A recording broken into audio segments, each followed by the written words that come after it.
as creators, we spend thousands of dollars on gear that we don't even use or we regret buying.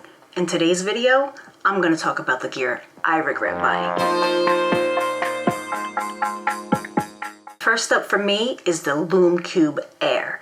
Now, I purchased this for about $70 and I bought it in 2019. I thought I was going to use it all the time. But honestly, I think I took it on one trip and used it twice on that trip. So that was a waste of $70. Now, do I think it's a good buy? Yes, but you have to use it in order to make it worth the purchase. It's a really great product, but I just haven't found a use for it to justify my purchase. Some of the pros of the product is it's really small and lightweight, so it's great and easy to just throw in your bag for traveling. It's magnetic, although the magnet is not that strong.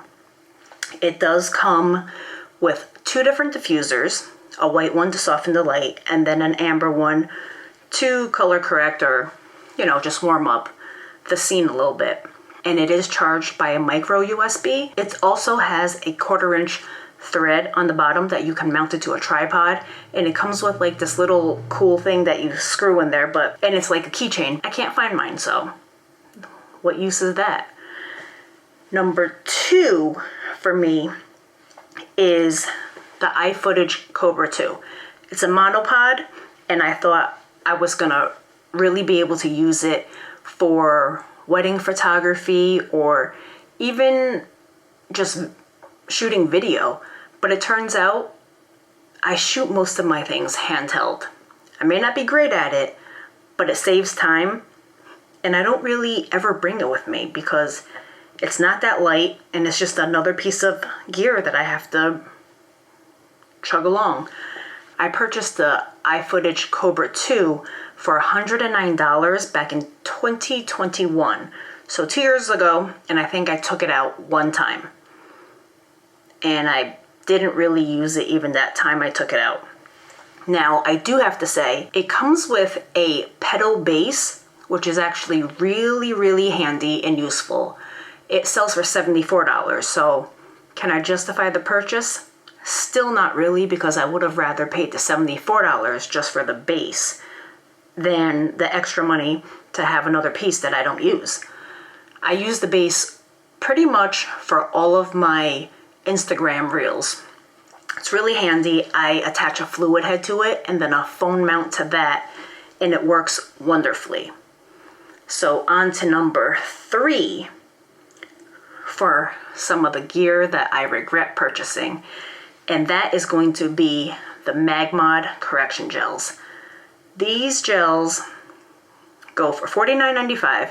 I purchased it earlier this year, thinking that I would really be able to utilize it in my photography because I do a lot of portrait photography. I haven't used them once. What I should have done was get the creative gels. I believe that's what they're called, because then I could at least spice up my photos a little bit. But otherwise, I haven't used the corrective gels yet. I'm hoping one day I will, but that's $50 down the drain.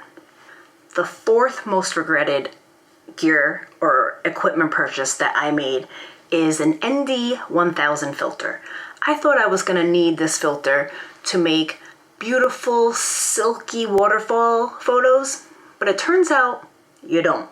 Make sure you do your research, people. I can make the same photos with my Nisi True Color VND filter system as I can with an ND1000. And the Nisi filter system also is a much more value because it comes with a 1 to 5 stop, a 4 stop ND filter, and also a black mist coater filter, which actually looks great for like sunrise or sunset photos. So I do use those filters quite often. The Nisi Swift VND filter system will be in my top gear purchased video, so stay tuned for that video. And that leads me to my final gear regret purchase that I've made thus far, which I'm sure there's going to be plenty more to come.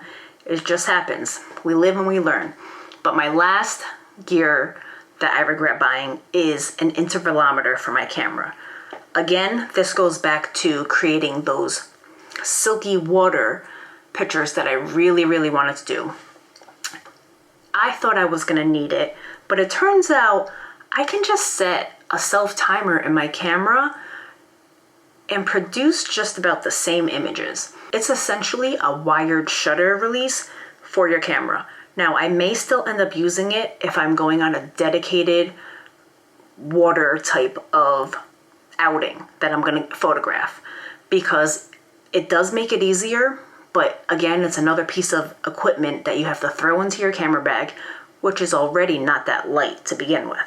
So that concludes my video for the top 5 pieces of equipment or gear that I've purchased.